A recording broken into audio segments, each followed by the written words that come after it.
You're listening to TIP. On today's show, we're extremely excited to bring you a fascinating discussion. Our guest, Annie Duke, is a master of cognitive psychology and probabilities. In fact, after completing a double major in English and psychology from Columbia University, she was awarded a National Science Foundation Fellowship to study cognitive psychology at UPenn. For people familiar with Annie, they already know she's a world-renowned poker player for 2 decades and has won countless titles, the World Series of Poker, and numerous championships.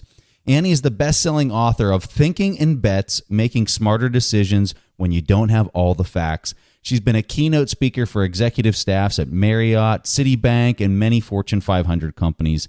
And on today's show, we dig into Annie's methodology for decision-making, how she tries to understand the odds of what appears to be improbable situations. So without further delay, we bring you this insightful discussion with the one and only Annie Duke. You are listening to The Investors Podcast, where we study the financial markets and read the books that influence self-made billionaires the most. We keep you informed and prepared for the unexpected.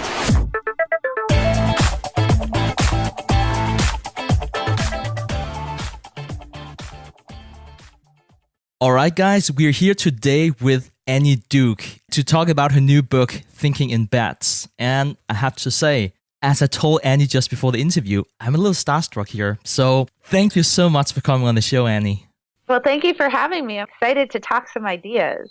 Me too. So before we talk about how our listeners can optimize their decision making, I have to ask you about one of the most life-changing decisions that you made. If we set the scene, you're 26, you have a degree in English and psychology, you just got married, and you relocated to Montana. I think for anyone, they would not say that the next logical step would be to have a long, successful career as a professional poker player in Las Vegas. But it wasn't as random as it sounds. Could you please tell us your story? So first of all, thank you so much for the opportunity to do that, because that's not actually where most people start. Very often in the moment when there are things that randomly intervene in your life, in the moment we're very often very bad judges of whether that's like good luck or bad luck. It takes a lot of time for you to sort of be able to look back and see what kind of influence that had with clearer eyes. So here's basically what happened. I finished college. I go to UPenn for graduate school to get my PhD in cognitive science. So at the end of that, I'm going off to interview for my first jobs as a professor. My idea is I'm going to go do these job talks and become a professor. During the last year of my program, I had been struggling with some stomach problems. I'm on my way to NYU for my first talk, and I don't ever make it to the talk. I actually end up in the hospital for 2 weeks. I'm just really sick. It becomes clear that job talks aren't going to happen that season. And in academics, you have to wait a year because the job market is seasonal. And at the time, I had just gotten married. My husband at the time had a place in Montana. That's where his dad lived. So it was like, all right, we'll just go stay at this, that place in Montana while I get better, and then I'll come back and finish everything up. This feels like very bad luck. So now I'm in Montana, and I'm like, okay, I'm not in my program. I don't have my fellowship now. I need money. And I'm sick, so going and getting like what would be a regular job probably is not going to work for me because I don't know what days I'm going to feel okay and what days I'm not going to feel okay. So my brother, Howard Lederer, who at the time was already playing poker, said to me, I think there are illegal games in Montana. Why don't you try playing poker to try to sort of fill in the financial gap? So I was like, okay, fine. So I go off to Billings, Montana, which is 35 miles or so from where I'm living at the time. And I start playing. That's what I was going to do in the meantime. And the meantime turned into 18 years playing poker. That's just sort of how I ended up there. There was this big intervention of luck. At the time, I felt very bad luck that sent me onto this path that I think in retrospect turns out to be quite good luck, if I can now look at it with time having passed. I don't think I do your book justice when I say this, but for me, the most profound concept in your book is really the concept of resulting. Could you talk to our listeners about what is that and why is that so important whenever you're evaluating whether or not you made the right decision? Just tell me, like, in your gut, what this feels like. Somebody sets you up on a blind date. It's the worst date that you've ever had. Does it feel like that was a good decision? No, that would feel like a horrible decision to spend a night out with a bad blind date. Okay. Somebody sets you up on a blind date and it goes great. The person is the love of your life and you live happily ever after. Does it feel like a good decision to go out on the date? Yes, this definitely feels like a great decision. Isn't that interesting? In either case, I've told you the exact same information about the decision. All I've told you is you decided to go out on a blind date. Someone set you up, you decided to go. So the information about the actual quality of the decision is the same. The only thing I switched was the quality of the outcome. And you notice how intuitive it is that your feeling about whether the decision was good or not changes depending on the outcome, even though I haven't told you much about the decision. This is what we call resulting. Most of the decisions that we make, it's unclear to us, particularly in retrospect, whether the decision was good or bad. It's just very opaque. We can't really see into the mathematics. We don't really know what all the possible outcomes were. We don't know what the probabilities of those outcomes were. We don't really know what the payoffs are. These things are all kind of hard for us to see. When we can't see that, what we do is we use this shortcut. I can see whether it turned out well. The date was great. The date was bad. And this is now going to tell me whether the decision quality was good. Now, this is such a strong bias that I can actually tell you something about the quality of the decision, and I can show you again how this feels. So now I'm going to tell you a little bit more about the decision quality. A random acquaintance who you hardly know sets you up on a blind date. You go on the date, and it turns out horribly. Was it a good decision? Again, I want to say no. I feel it's a trick question. No, it's not a trick question. This, literally, the great thing about all this stuff is none of them are trick questions. It's all just about revealing your own human nature. There's no trick to it because the more that you can reveal about that self, the better off you are. So it's not about trying to think about what's the right answer. It's actually really important just to think about what does it feel like to you. Okay. It feels like a bad decision. And now, I've told you a little bit more. Now, if I ask, why do you think that's a bad decision? What would you say? It's only an acquaintance. He doesn't know me that well. He probably doesn't know my type. Right. So this is interesting because now the things that I've told you about the decision seem to align pretty well with this outcome that I've given you, right? So now you don't really have any trouble with it. But watch what happens now. A random acquaintance who you hardly know, they're totally random acquaintance. They're like, have I got somebody for you? And they set you up on a blind date and you decide to go on it. And it goes great and the person's the love of your life and you live happily ever after. Right? Fantastic, yeah. So what's really interesting here is that in the first case, you went to, it was a random acquaintance. So you could sort of see, okay, here are the holes in my decision-making process. And because it aligned with this bad outcome that you had, it allowed you to sort of think that you were making a rational sort of analysis about the decision quality. But as soon as I make the person end up being the love of your life, all that washes away. And even though the circumstances are the same, it's a random acquaintance, they hardly know you. Somehow now you're like, well, what people will say is, well, you got to take a chance. And here's the interesting thing, is that this isn't for nothing because it actually changes our behavior going forward. When we take the quality of the outcome and either use that to figure out if the decision was good or even override information that might signal that the decision wasn't so good. Because in the second case, you're overriding like it was a random acquaintance who doesn't know you. This is called resulting. I take the quality of the result to figure out if the decision was good. Now, think about how this causes us to learn the wrong lessons. Are you going to go around recommending people that they find people who hardly know them to set them up on dates? So, Annie, this idea is a huge part of your book. So talk to us why it's so important for people to think in probabilities. And more importantly, how can they apply that way of thinking in their daily lives? Here's how we can think about what's happening with resulting. We're acting as if the relationship between decisions and outcomes is much more perfectly correlated than it actually is. It's only the case that when decisions or outcomes are really perfectly correlated, that you could possibly work backwards from the outcome quality to the decision quality. And the problem is, of course, that we don't want to learn the wrong lesson. Given that it's the case that you can have a perfectly good outcome from a bad decision, we wouldn't want you then to go back and repeat that bad decision again just because you're doing this resulting thing. And vice versa, you can have a bad outcome from a good decision. We don't want to not do that. So with resulting, what's happening is we're acting as if there isn't so much uncertainty in the relationship between decisions and outcomes. So I'll tell you, let me give you a place where that does make sense. If we think about the game of chess, there's not a lot of uncertainty. And we can think of uncertainty in two forms. One, uncertainty in the information that there's hidden information from us. And in chess, I can see the whole position. So if I can see all of your pieces, I can know what all your possible moves are. There's nothing hidden there. The other form of uncertainty would be luck, the intervention of luck, anything that you can't control.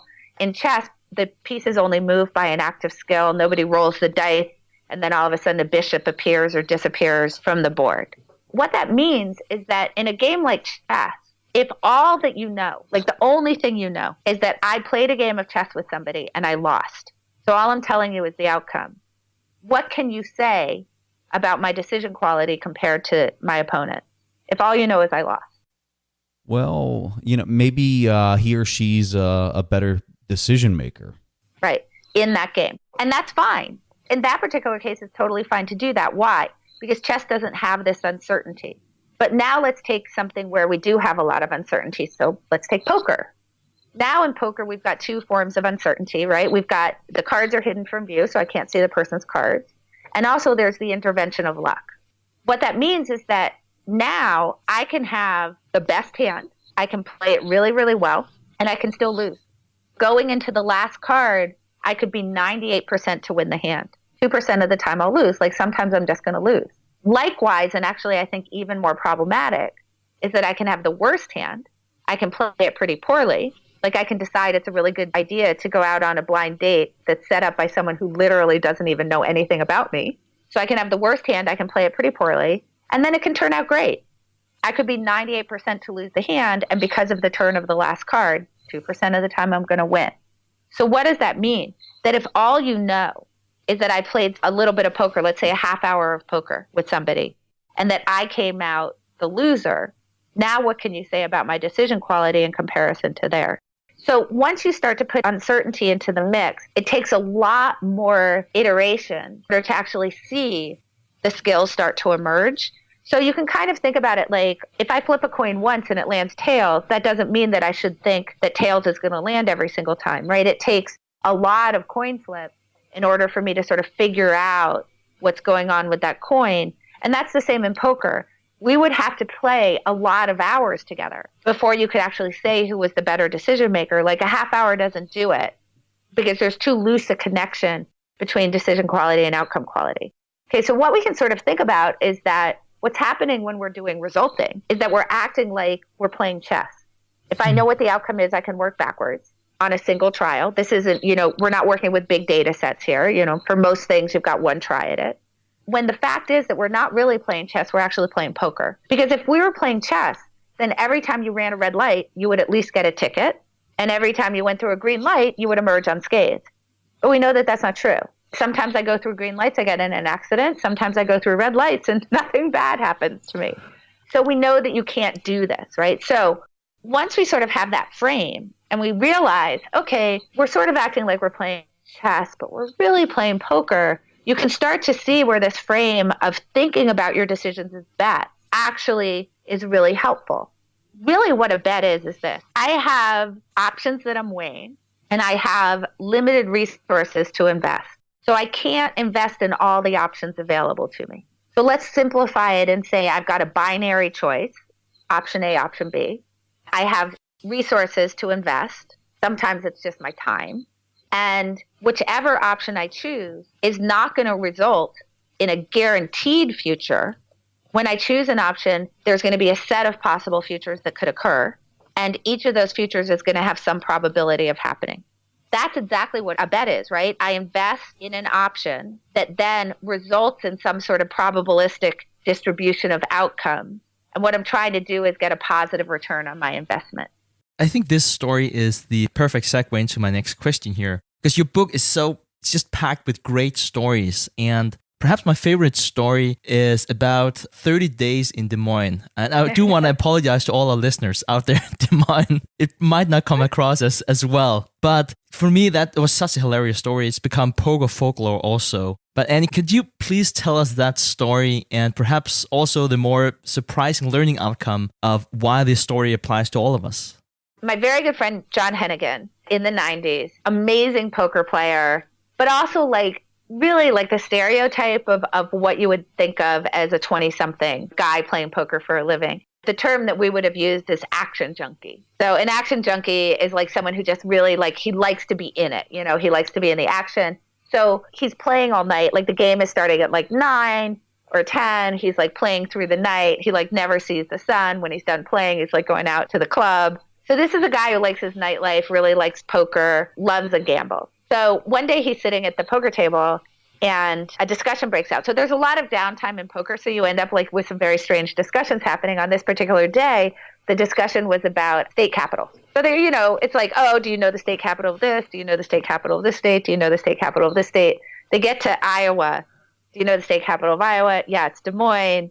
And for some reason, like Hennigan just announces like, oh, I could totally live in Des Moines. All right. So now he's stated a belief. I could live in Des Moines. Now everybody looks at him and says, yeah, right.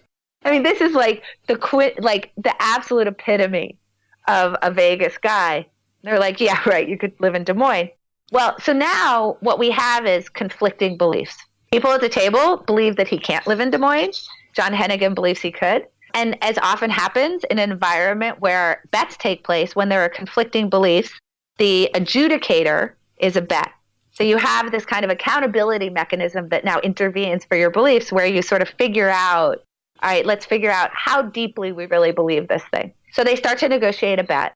And the bet that they come to is that John Hennigan has to move to Des Moines for 30 days. Because John is capable of finding the most happening place anywhere, they confine him. They say, you can stay in this one hotel on this one street in Des Moines, and you're not allowed to stray from the street, except during the day you're allowed to go outside of town to go practice golf. Now, for John, this was one of the secret reasons that he wanted to actually go to Des Moines for 30 days was he wanted a little, I think he wanted a little detox from Vegas. And so he was imagining that it might be good for him to take a break. But he also wanted to practice so he was like, okay, I'm going to go. I'll get 30 days of really good golf practice. I'll also get to detox. It'll be good for me. I'll get a break. And this is what he's thinking. And the people on the other side of the group are just like, there's no way you'll survive in Des Moines for 1 second. So they settle on a price, because you always sort of put a price on your beliefs in these situations. And the bet that they settle on is $30,000. So if John can last for 30 days in Des Moines, he'll win $30,000. And if the group wins, meaning John comes home before 30 days, then they'll split $30,000 among themselves. John moves to Des Moines the next day, because, this is what happens. Amazing. Yeah. So he moves to Des Moines the next day. And within 2 days, he calls the group. He calls a representative of the group, and he says something like this. Hey, well, obviously I'm committed. So I'll tell you what, I'm going to let you settle the bet. So in the same way that we settle lawsuits, we can also settle bets for less, negotiated among the parties. So this is what he offers the group after his 2 days in Des Moines. He says, if you guys give me $15,000, I'll save you the trouble and I'll come home. The group is like, what are you talking about? You called after 2 days. Why don't you stay for a while and we'll just see how this plays out?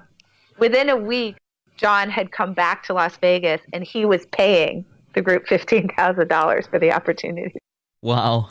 What a fantastic story. The thing about the story is it's a really funny story.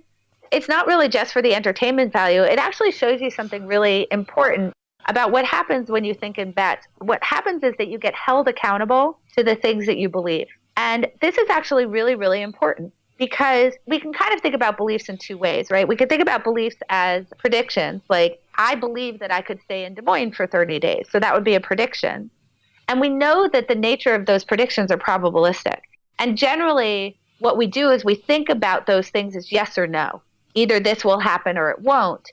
And usually it's almost always somewhere in the middle, that it's not that you'll stay in Des Moines or you won't. It's that some percentage of the time you stay in Des Moines, and some percentage of the time you're likely to come home. And even with that, you can also think about it even as more of a continuum, which is how many days do you stay? How happy are you going to be there? You can imagine that none of these things are really black and white. So there's a lot of uncertainty when we're thinking about beliefs that we have about the future. So that would be prediction. So what's interesting about this mechanism of betting is that when you state something, particularly when you state something with too much confidence, what thinking about it as a bet does is it reminds you you're going to be held accountable to that. And particularly, you're going to be held accountable to actually paying attention to how sure or unsure you are of that belief. What betting does is it asks you, how sure am I? Sounds like not so much of a distinction, but it's actually quite a significant distinction. Because when you say, am I sure, you're asking a yes or no question. which has to be black and white. You're eliciting either I'm 100% or 0%, which is not the way the world works. It's certainly not true of our models of the world, and it's definitely not true of anything we're predicting about the future. But when I switch that language from are you sure to how sure are you, now it's no longer a yes or no question. Now I'm asking you for something that's sitting along a continuum and to examine what your own level of uncertainty is, which is a really good thing because that gets you to a more accurate representation of the world. Holy moly, it's crazy to hear such funny stories be turned into something so mathematical and intellectual. So, Annie, here on the show, we often talk about people that are the best in the world at certain things, and it's not every day that we actually get to have the conversation with the people that we're talking about. But you're here with us today, and you were the absolute best poker player in the world at a certain point in time. And like any other person that achieves that status, what is it that you would say allowed you to achieve such unprecedented success in this field? And in short, how do you become the best in the world at whatever it is that you're trying to do? Well, so first of all, I think we have to remember that there's a lot of luck. Right place, right time. For example, if I were to start playing poker today, I don't know that I would have been particularly good at it. The game has really, really changed. It's much more reliant on online play and playing 20 screens at once. And, they're running analytics over the game and all this stuff. And maybe I would have been good. I don't know. But I definitely, the way that the game was when I started playing suited me very well. And so I really want to recognize there's a lot of luck in that. Like I say, I may not have even ended up playing had I not actually gotten sick, right? I would have ended up being a professor. Or if I had been born at a different time and it was 1960, I don't know how a woman would have ended up playing poker. That would have been very strange. My genes are my genes and my background is my background. And so whatever talent I was born with for the game, I also have to put into the luck category. Let me just start there. There was just a whole bunch of luck involved in my getting to the place that I got to. The other thing that I would say is that I had the help of some tremendous people. And that's not just to say sort of in the generic way that I had the help of a tremendous number of people, but in the way that everybody should be thinking about how do you make better decisions, to consider how the people around you, how your peers, how your mentors are actually working these decisions with you, and how are they interacting with you as a group has a tremendous influence on what the quality of your decisions are going to be. So I want to think about groups sort of in two ways. There's two kind of styles that groups can interact with. Style number one is a confirmatory style. And so this is most of what we see. By the way, most of what we see in enterprises, most of what we see in politics, most of what we see in friend groups is confirmatory style. And what we do is we affirm the beliefs of the group. Let's say, for example, that I'm in a group where people really, really, really believe in open immigration. In most groups, if I were just to say, let's think about maybe whether limiting immigration in some way might not be so bad. So I'm not saying these are my opinions. I'm just saying, what if I challenge this in the group? Most groups, I would get ostracized. I'd be sort of put into line. The other way that a group can be is an exploratory style. What that means is that they're actually not trying to affirm the beliefs of the group. It's actually to try as a group to come up with what the best answer is. How do we as a group sort of figure out what the most accurate model of the world is? So now we can see in that particular group, if I made that challenge and I said, I know that we all believe in open borders, but let's consider the outside view. What would happen if you had zero immigration?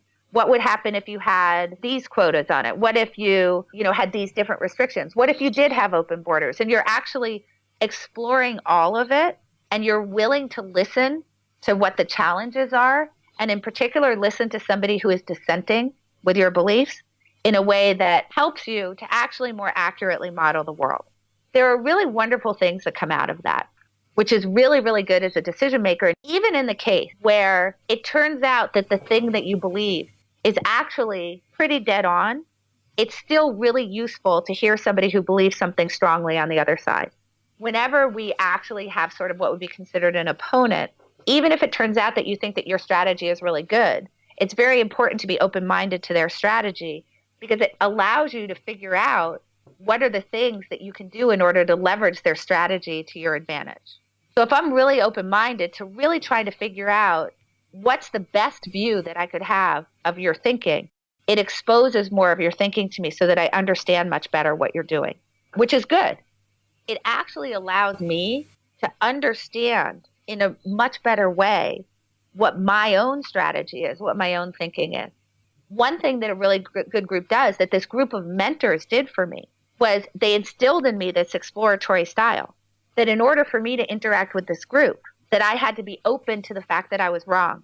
I had to think about how I could have done it differently. When I said that a player was bad, they challenged me and said, why? You have to say why they're bad, because maybe they're not. Maybe you just don't understand what they're doing. And this was forced on me by my mentors, which was really lucky, because I heard a lot of other groups who did this. That player's really bad. And the person would say, yeah, they suck. Let me tell you about the player that I played against who was really bad. Now, notice there's not a whole lot of learning going on there. It's just sort of confirming we're great, they're bad. That's sort of the world, where my group wasn't allowing me to do that. It creates this really wonderful accountability mechanism that actually improves your decision-making when you're away from the group.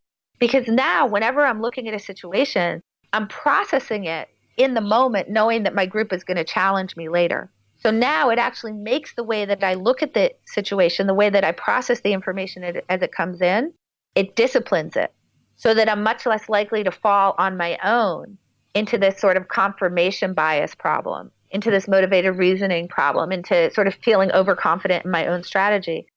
In the end, you can sort of think like, isn't that kind of what this idea of betting does to you?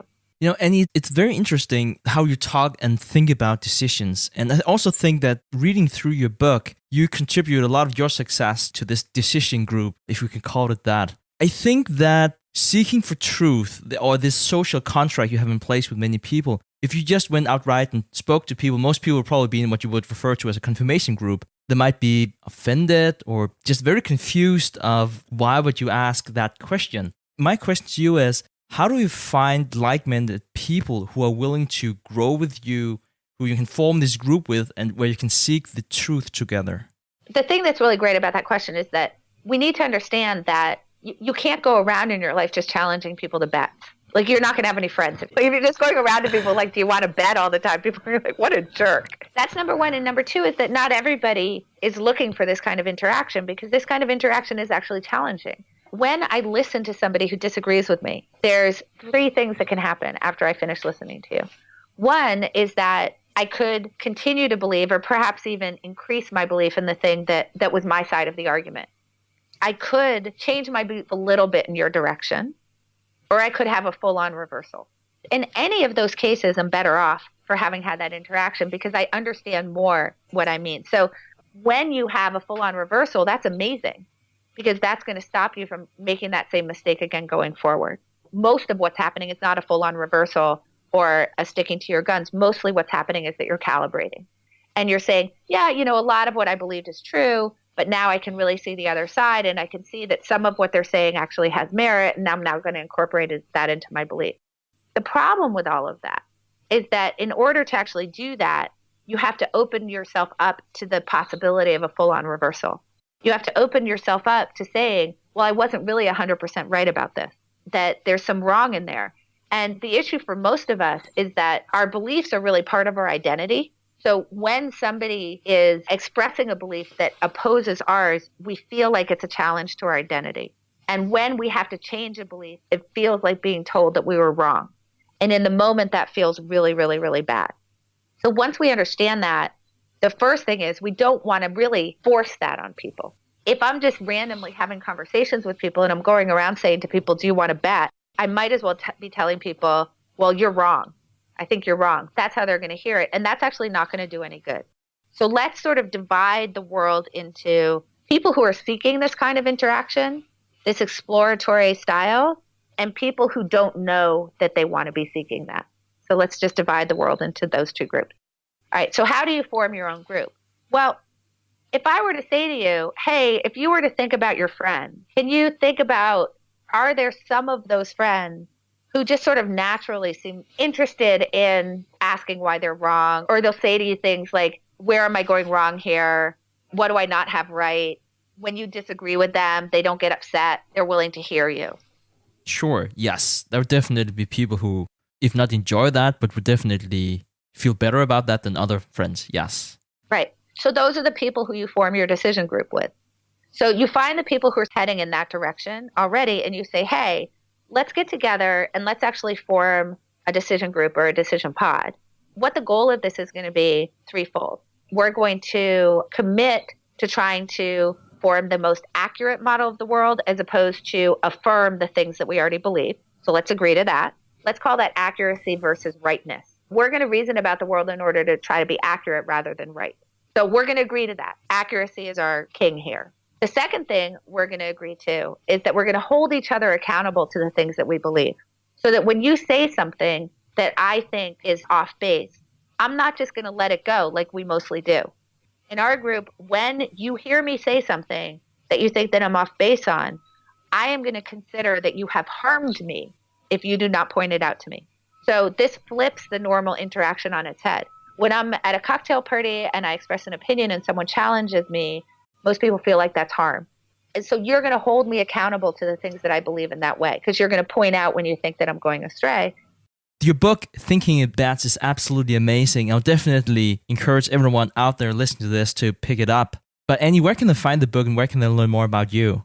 There's a few places. You can find the book at wherever your favorite place to buy books is, whether it's Amazon or an independent bookseller. The book is widely available. You can get it on audio. Obviously, you can get the physical book, and you can get a Kindle. Really hoping that people will look at that. The other way that people can interact with me, which I would love if your listeners did, is on Fridays, I send out a newsletter where I'm really writing about how do you apply these ideas to stuff that you're sort of seeing out in the world.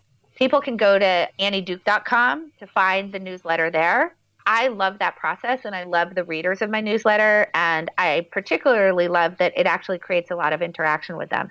Well, fantastic resource. And Annie, on behalf of the Investors Podcast, thank you so much for taking the time to speak with us here today. Well, thank you so much for having me. This is great. All right, guys, that was all that Preston and I had for this week's episode of the Investors Podcast.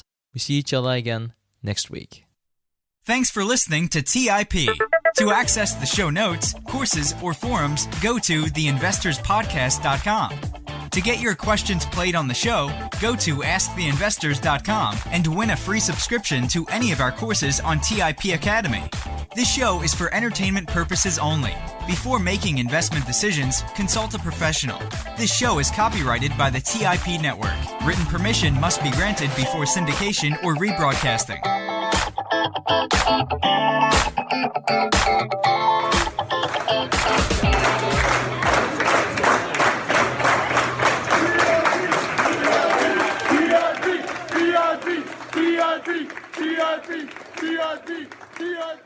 TIP.